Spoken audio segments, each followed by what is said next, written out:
never watched Dawson's Creek. What's? I don't really understand what that's supposed to mean. Thank you. Really interested to see how HR's changed over such a long period of time. But my advice to anyone is Thirsty Thursdays means something else to young people, so don't Google that. In 40 years, quite a lot has changed. Hi, my name is Gethin, Nadin. The reason why the running order is completely messed up this morning is my fault. Well, GWR's fault. It took me 4 hours to do a 2-hour train journey this morning. So although I built in a 2-hour buffer, it made no difference at all. Don't feel sorry for me. No, you weren't. Okay. So I'm going to talk today about kind of money and happiness. I think for hundreds of years, if not thousands of years, people have been in the pursuit of wealth, and the idea that actually if we can pursue wealth, we will get happiness, and happiness is kind of directly linked to how much money we've got. And I'll talk a little bit about kind of the differences between well-being and happiness, and I think they get quite confused. If you Google well-being and happiness, it's really hard to cut through a lot of the noise that you see online. But just before we get started, a little bit about me. So I'm currently Director of Employee Wellbeing at Benefix, an employee experience technology business that hopefully some, if not all of you, have heard of. Psychology graduate, so lots of the stuff that I do is all very heavily evidence-based and research-based. So this deck has got lots of research in it, and I won't go into the details of it, but we can share the deck with you, and it's got all the sources listed so you can find all the information that I talk about. I'm also author of the HR bestseller, A World of Good, and some people have had some pretty nice things to say about the book. It went straight onto the HR bestseller list in the UK about this time last year-ish. Arnold Schwarzenegger's got a copy. I don't know if he's read it or what he does with it, but he's got a copy. So some really nice things people have said about it, or as somebody put on Amazon about a week ago, a collection of Ink and Hero references. So make up your own mind. There's no pleasing some people. But when I looked at the research to conduct this book, I dedicated a whole chapter to employee happiness, and obviously talked a lot about actually, can money buy happiness? So I'll go through some of the things I found out with you today, and then right at the end of this presentation, I'll give you a few money tips that you might be able to take home and get a little bit better with money. Appreciate I'm now stood between you and lunch, I think, so I'll kind of make this as brief as I can. So why are we all focused on well-being? So what I'm not going to do today is tell you all that you should be focusing on well-being and that it's important and that you have a duty of care and it's the right thing to do to look after your employees. I think there is now enough research to justify the fact that well-being is a really important part of the employee experience. We are dealing with humans, and humans go through troubles. They get ill, they struggle with mental health, and I'm really happy we're now at a place where, as a society and as HR generalists, we are starting to get more attuned to that and actually do something about it. But I think what we're starting to also see as well is that there's a huge amount of pressure on employers to do more. So all of these organisations, just to name a few, are out there putting pressure on employers to say, actually, it's your responsibility. They spend most of their lives with you. In many cases, you cause the poor well-being. You know, you overwork them, you cause them stress, etc. So actually, you have a direct responsibility over the well-being of your staff. And I think what we're going to start to see is in the next year or so, this is going to get this pressure is going to increase more and more. So these 4 government departments, I read about 10 white papers issued in the last 2 years to these government departments, and almost every single one of them hints quite heavily towards the fact that I think government will start to legislate workplace wellbeing pretty soon. So I think we're not too far away from the fact that if you're not on board with wellbeing, you're going to get forced to do that. Which will be great for some of you because you probably really believe in it, but there are still companies I speak to, there's one I spoke to this week, that genuinely believe you come to do a job, you get paid, you go home, our relationship ends. And clearly that's just not true, it doesn't work like that anymore. And I think what's really interesting as well is when you look at trust globally. So is anyone familiar with the Edelman Trust Barometer? So a few of you. So this was published about a month or so ago, and what the Edelman Trust Barometer does is look at trust in major institutions right across the world. So they ask people, how much do you trust the government, how much do you trust media, how much do you trust big business, and all that kind of stuff. And they do this in a significant number of countries around the world. And as you can imagine, most of those institutions have seen quite a significant drop in trust over the last 12 months. Media and government in particular right across the world. Trump in America, Brexit in the UK, Anyone mention Brexit so far today? Do I win Brexit bingo? Brilliant. So yeah, the effect of kind of people's lack of faith in things like politics has obviously had an effect on their trust in those kind of institutions. And pretty steadily over the last few years, trust in all these major institutions has dropped and started to decline. But one measure has gone up, and quite surprisingly to lots of analysts, that trust in the employer is now the highest it's ever been and is now the most trusted institution. So that column in red at the moment represents the UK, but generally speaking globally, 72% of people trust their employer. So we have a unique opportunity as employers to actually do something with that trust. People come to us for help, they trust that we're going to do the right thing for them. And so we've got a really unique opportunity to help people with the well-being, because I don't think you can really deliver true well-being without trust in that relationship. And for the first time, that's led the Edelman's president and CEO, Richard Edelman, to say that he believes critical work of building a better future begins in the workplace. And he actually goes as far as to say that the changes we need to see as a society and how we need to progress as a society are going to be led by employers, because that relationship is so strong and it's one of the strongest relationships we've got in our lives outside of kind of family and friends. So wanted to just briefly talk about happiness and how I think that relates to well-being in particular. So this is the dictionary definition of happiness. A state of emotional well-being that a person experiences either in a narrow sense when good things happen in a specific moment, or more broadly as a positive evaluation of one's life and accomplishments overall. That is well-being. So it's commonly referred to in lots of white papers as subjective well-being, but I think what we're going to start seeing is that actually I think happiness runs a lot deeper than well-being. So happiness is a core part of well-being. There's lots of arguments that say you can't have one without the other, or which one comes first. But generally speaking, happiness is more intrinsic to us than well-being. So well-being is kind of things that happen to us. So that could be fleeting, that could be short moments. So if you take financial well-being, for example, you could be in a stressful situation about money, and that will affect your overall happiness at that moment, but might not affect your happiness and satisfaction with life long term. And we'll come on to that in a little bit more detail. And there's a guy called Professor Dan Gilbert. So he's pretty much, I don't know if any of you've seen his TED Talks, but he's pretty much the expert on happiness. He's written numerous books and papers, done lots of research, and he's got some really good TED Talk videos online. And actually what he believes is that people generally report their happiness about 75 out of 100, if that was a scale. And he feels like as a society and as people, as employees, we are trying to get to 100. We're always striving to get better happiness and be more happy with our lives. But actually what he found is when we do increase our happiness, that never happens for very long. And we return to what they call a baseline level of happiness. And this graph illustrates that quite well, I think. So this baseline happiness, which is also known as the hedonistic treadmill, which is a good name for a rock band, if any of you form a band.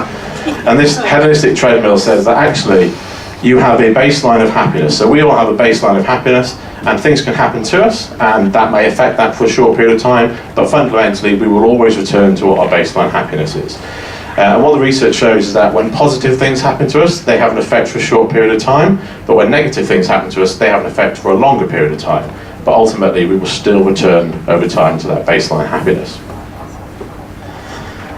And there's a really famous piece of research you might have heard about by a lady called, if I can pronounce her name, Sonia Lyubomirsky. And she basically says that she thinks happiness is divided up as 50, 10, and 40%. So the idea that 50% of our happiness is genetic, that we can't do anything about. You are born, you're nurtured with a certain level of happiness, and actually only a certain amount of that is affected by external circumstances, which she believes is about 10%. And there's been numerous studies that have looked at actually how much effect in that 10% have. So if you think about that baseline graph, this study has looked at things like winning the lottery, and they've measured lottery winners over a long period of time, and actually that has an immediate effect. So winning a couple of million has an immediate effect, but you return to a baseline. They've also looked at negative things like people who've experienced spinal cord injuries and found that really negatively that will drop for a period of time. And they've even looked at people in prison. So people who serve sentences in prison has a significantly bad effect on their well-being and their happiness for a very short period of time. But even whilst they're in prison and after they've left prison, it returns to a certain level of happiness again. And that 10% doesn't seem like much, but that's the bit we can affect, and that's the bit that you as employers can help your employees to achieve a little bit more. And the reason why we kind of talk about financial well-being and why I'm so passionate about that is it is pretty consistently the one thing people worry about, lose sleep over and stress over in our society. So all of these organisations have produced research that says actually yes, we think financial worries are the biggest concern for people. There was a large study done by The Independent a couple of years ago where they asked their readers what do you lose sleep mostly over. Two of the top three things were money. It was debt and not having enough money for the future or saving for retirement. I think number two was my looks as I age. So maybe I'll do a follow-up talk on vanity or something, I don't know. But I think it's become really, really important to employers, and certainly we see it with our clients all the time, that people are saying, you know, if people are really distracted by these money worries on a daily basis, we need to do something to try and help them. Because if this is a worry, and if people are losing sleep, they're not bringing their best selves to work. And there's a huge body of research now that points to the fact that if people aren't happy at work and they're distracted because of money worries, then their productivity obviously dips and their presenteeism increases and all that kind of stuff. And so kind of when you pull all that together, we start to see that we can have a small effect on people's happiness.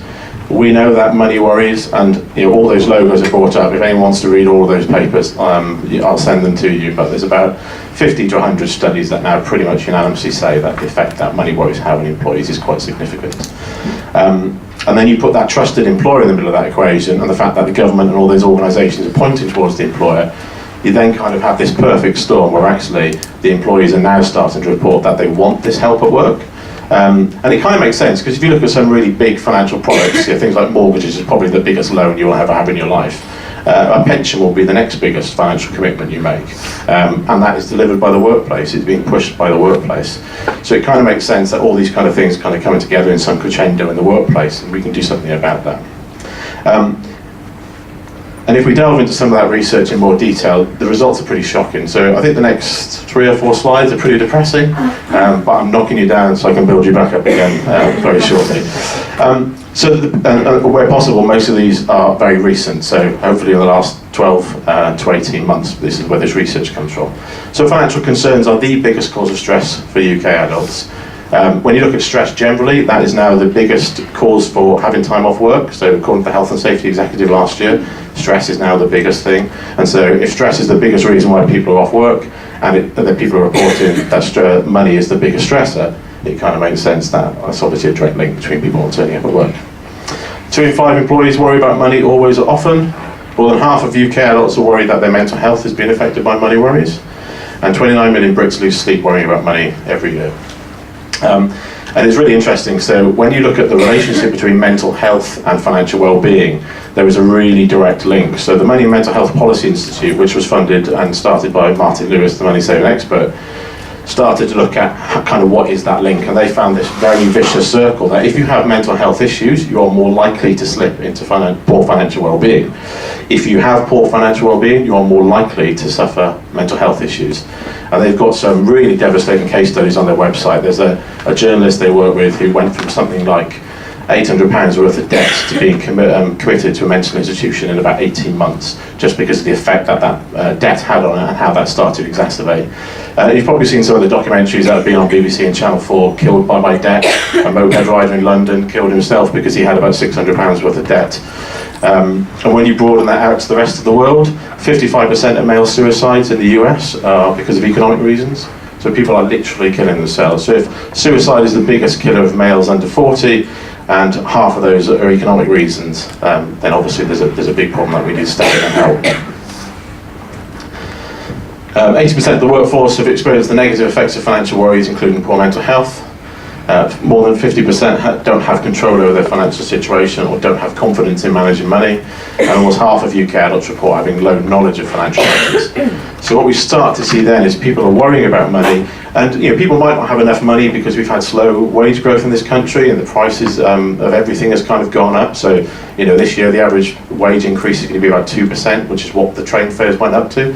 So the £200 I gave to Great Western Railway this morning to get here 4 hours later is equivalent to the pay rise I'll probably get this year in many senses. But even if you allow for some of that stuff, people don't actually understand the financial decisions that we're expecting them to make. We did some really big research with King's College London about 2 months ago to look at what HR thinks about the financial well-being of the staff, and what lots of things that they reported was actually we're expecting them to make pretty complex decisions about the benefits that they get in the workplace, and actually people just don't understand those. And I'll come back on to pensions. We'll give pensions a kick in a little bit. And if you look at some of the wider stats, they are quite worrying. So the average reading age required for a mortgage application in the UK is the equivalent of A-level, but the average reading age in the UK is age 9. And I think, you know, how many people here have got an Apple phone or have ever signed up to the iTunes terms and conditions? Probably most of you, but I bet none of you read the 45 pages. You scroll to the bottom, you ticked OK. It could say like you'll give Tim Cook your firstborn child, and you're like, yeah, okay, I just signed that, that's fine. And that's pretty indicative of what you're seeing, what people are reporting. So 1 in 4 people admit to signing financial agreements without understanding them. I don't think we would have the issue with payday lenders if people really understood what APR meant.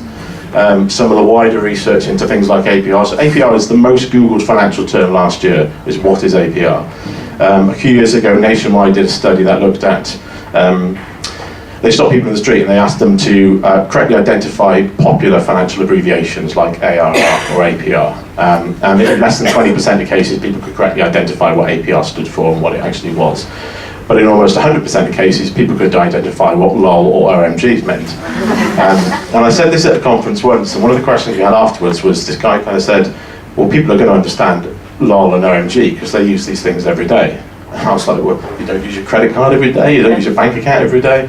And the FCA has actually picked up on this for 2019. So what they've started to say is that people don't have the ability to make the calculations they need to understand APR. And one of the examples that the FCA pulled out is, if you loan money from a bank, you'll get given an APR on, you know, if we lend you this money, this is how much we're going to charge you for lending that money.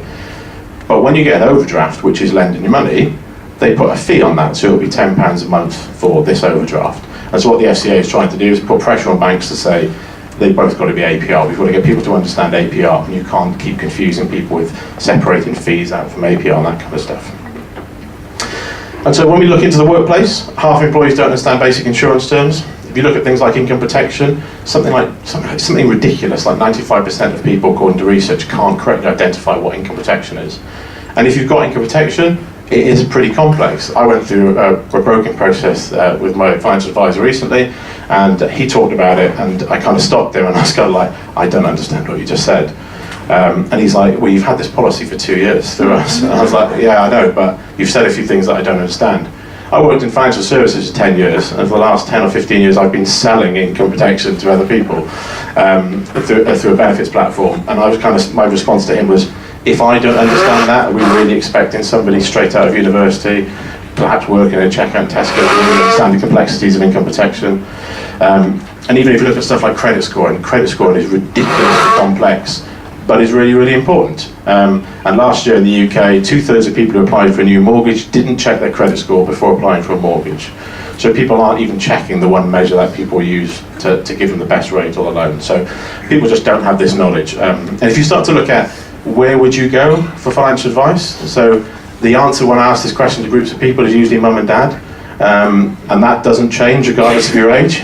I said to my dad recently, I was kind of, at what point do I stop asking you for help? And he was like, well, I'm dead. And that's why it kind of stops. But he used to always describe himself, when his father died and he was about 45, he always described himself as an orphan at 45 because his help disappeared. His father went and his help disappeared. And I ran a session with about 10 people who were aged about 20 to 25 earlier this week. And we just asked them some general questions about kind of their finances and things like that. And out of that group of people, every single person in that group had a different bank account. They were banked with a different bank. So I don't know what the statistical anomaly is that every single major bank was represented in that room purely by chance. But none of them have heard of Starling or Monzo or Revolut. And I was kind of like, well, you're the target audience. You're the people they're aiming for, you know, the 20 to 25-year-olds. And then we started to dig in a little bit deeper into, has anyone ever switched broadband? No. Has anyone ever switched home insurance? No, I haven't got home insurance. And as we started to deep into it, the only thing that people actually made a conscious effort to change regularly or examine was car insurance. Because that had been built into them that you've got to switch every year. Or they saw their premiums increase significantly. but everything else they were pretty apathetic about. And it was a really, really surprising exercise, and we're going to run it again with some more younger people. But I think that apathy is there, where people just think financial decision making is really difficult and I just can't be bothered with it. And there's a really big study that came out of Spain about 2 years ago that looked at we have an aversion to making financial decisions. So there is a complexity that exists just with financial decisions that doesn't exist with any other complex decision making that we make, that we are adverse to making those decisions. So it's almost the way we're brought up or something within us that makes us not want to do this stuff. And one of the comments that came out of the session I ran earlier in the week was, I work really hard, I work long hours sometimes, I get home and I want to watch Game of Thrones or binge something on Netflix. I don't want to sit down for 2 hours and switch car insurance. And if I'm going to do that and somebody says you could save £60 a year, I'm not really interested in that. And then even with the utilities, lots of the people said, I can't switch my utilities because I've currently got an outstanding balance of £100. And if I switch, I need to pay that £100 off, and I don't have that. And that's the same for most people. Most people in the UK have less than £150 in saving. I think only 1 in 4 people have got more than £150 in a savings account. So it's a really, really big issue that people just are really apathetic to this stuff. And so what they're starting to do is these people are starting to ask their employers for help, as I mentioned before. So they can't get this help elsewhere. So you can go to Martin Lewis, but he's now sold money saving experts to Money Supermarket, and they now make money out of their recommendations. And if you look at their Trustpilot reviews, people are pretty annoyed by that. Martin Lewis made £120 million out of it, so he's done all right. Consumer Champion is now 120 million. This is being videoed, isn't it? Allegedly. But people, those kind of things don't exist for people anymore. The Money Advice Service has now been bundled into the Single Finance Guidance Body, so there's just no content out there. And so, if you've tried to go and Google money help or money advice, what you'll be brought up with is a whole page worth of debt advice. And that's obviously really important, but that is at crisis point. Nobody's doing anything to make sure that people don't get to that debt in the first place. So yeah, there's a huge amount of research coming out now that people are saying, actually I want this support at work, and I think the employer has a responsibility. And the research we did with King's College, overwhelming at HR, said that actually we felt it was the right thing to do. So when we talk about things like return on investment, we have less clients demanding a return on investment for well-being because they feel like it's the right thing and it's the thing that they should be doing. So, can money buy happiness? Does anyone believe money can buy happiness? Yeah? Yeah?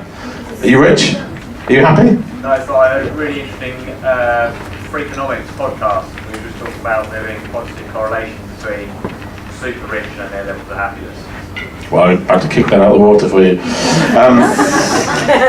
So it can't actually. So when you look at lots of the research about happiness, there's some new research that's coming out that's looking at things like lottery winners and how long they stay happy for. And again, it comes down to that baseline curve. People are really happy for a very short period of time, and then they have a negative effect on them. So in the US, something like 75% of lottery winners burn through half their money in the first 2 years. And so actually, that starts to obviously cause them issues. They might have a great house and stuff, and they might have a nicer suit to dry their eyes in when they're upset, but fundamentally it's not changing their happiness.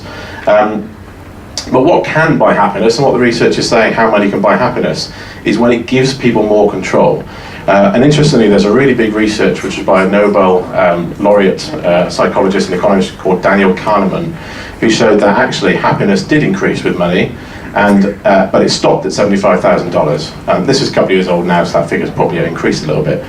And basically what he found is, until you've met a certain standard of living, you will see that happiness grow, and then that levels off. And $75,000 is kind of the figure that they've pulled out that says, you're making your financial commitments, you've got a bit of money to spare, you're not really investing in the future, you don't have massive amounts of money hanging around, but you're not too worried about money. You could probably start doing your big shop at Marks and Spencer's rather than just buying your bits. So it just allows you to do stuff like that. And actually some of the research is showing that, and in many cases, that when you get over a certain threshold, that's when it starts to decline. And apparently it's about $100,000 in household revenue is the point at which you start to no longer see any effect. So clearly earning that kind of money would be great, and people would live really happy lives.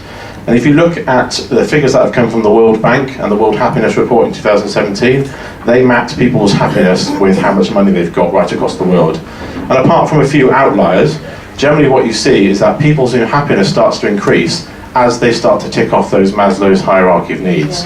So as they start getting things like running water and education and healthcare and a roof over their head, it makes a big difference.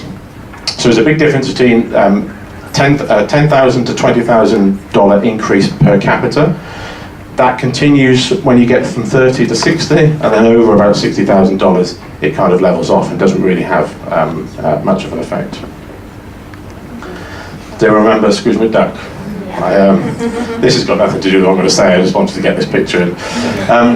What we see about money as well is the financial well-being piece is so important to people that we see a 52% difference in overall well-being between the least and most confident people in society. So if you're happy with your finances, we see a 19% uplift in overall well-being scores. If you're unhappy with your finances, we saw a 33% fall. And a lot of that is down to do with financial literacy. So if you look at some of the research they did for the book, if you look at places like Denmark, they've got some of the highest literacy in the whole of Europe, and in fact the whole of the world. UK has got some of the worst. But in Denmark, they've also got some of the highest per capita debt per individual in the whole of Europe. So they're lending more money, but they're also more confident in how they manage their money. So I just don't think for them that debt causes them worry because they feel like they're in control of that. Also, my favourite book, The Wonderful Story of Henry Sugar by Roald Dahl. This is a book about a guy who kind of gives money away, and the research shows that actually, again, giving money away makes you happy. It doesn't make you happy if you've got 2 million. If you've got 2 million, you seem pretty happy to sit with that, not giving it away. But if you've got 10 million and you start giving it away, that significantly increases your happiness. And you start to see this with millionaires who, you know, I guess these champagne socialists come about because they get to the point where, okay, I've got my house in order, I'm quite comfortable, now I'm going to go and help other people. So we've seen this with people like Bill Gates and all those really rich people who start giving the wealth away because it makes no difference to their lives when they get to a certain point. But even for those who aren't rich, the research still shows that actually giving money away or spending money on other people leads directly to happiness. There's a direct correlation between the support we give to other people. So in the workplace, you know, having benefits that relate to things like charitable giving makes an impact on people's happiness. So there's a way that we can actually support each other. And when they scanned, you know, there's a really big American study where they got loads of students at a big red brick university in the US to they told some of them that they gave money over, and they told some of them it was being donated, and they told others it wasn't, and they didn't donate any of it. But the people who thought the money had been donated reported happy. Whatever the name, I can't remember the name of the part of the brain that lit up through the MRI scanner, that increased only in the people that gave the money away or thought they were giving the money away. So we've got an opportunity to kind of help people pay some back into the community in that sense. What it also does is buy time. So when money allows us to buy more time, that has quite a significant effect. So again, another big study that looked at how this happens across the world, looked at those people who, regardless of how much income you've got, those people who pay for things like someone else to do their gardening or someone else to do their cleaning, report high levels of happiness, even accounting for location and how much money they earn. It's all down to the fact that where they're able to buy themselves free time. And that's no surprise as well, because in 2019, one of the most requested benefits relates to time. People want to work less because they want more time. So if we're able to give them more time, that makes them happy, and in many cases, money allows people to do that. So just before I finish, I just wanted to kind of pull this quote out. I think this really illustrates what I try to do on a daily basis, is get employers to convince that, you know, employees who believe that management is concerned about them as a whole person are more productive, more satisfied, more fulfilled. Satisfied employees means satisfied customers, which leads to profitability. So I think there used to be this idea that happy people are somewhat kind of lazy or incompetent, but actually what we started to see, the opposite is true, and actually the more productive people are the happier people, the more people are happy. And if you think about customer-facing roles, if you're not intrinsically happy and you're not happy with your life, you cannot really deliver the best service to the clients. And so just before I go, some money advice for me. Don't spend money when you're sad. When you spend money when you're sad, you spend about 4 times more. I work away quite a lot, and I spend time in hotels just getting bored, and I buy stuff on Amazon. And I bought a terrarium this week. It's a terrarium about this big, and it looks like an old Victorian greenhouse. No idea why I bought it. £50. Well, that's not going to make me happy. That was a complete waste. Couldn't cancel the order, so I just have to live with it now. Kneeling in the toilet helps with decision making. So when they've when they've looked at asking people to delay gratification. So there was a big study in the US that looked at, we'll give you $16 now or $35 in 30 days time. And when people needed the toilet, they chose the $35. And this actually relates to quite a lot of decision making. So there's really important, really big research that looks at when people need the toilet, they make a more instinctive decision. And when you look at the research around instinctive decisions, more often than not, they're the right decision. So people inherently know what to make the right decision when they just have to, and you don't give them time to think about that. Don't use credit cards. So people spend about 17% more when they use a credit card over cash. The research shows that people, when they spend on a credit card, look more at the value in the product or service they're buying rather than the cost of it. So actually it kind of warps our sense whilst we're purchasing. And make money decisions early. So decision fatigue is a real thing. The further in you get throughout your day, the worse your decision-making ability gets. So make your financial decisions early in the morning. I think that's it from me. If you want to find me on Twitter or Benefix on Twitter, please do. Tweet your thoughts about this talk and we'll send a copy of the books to some of you. And thank you very much.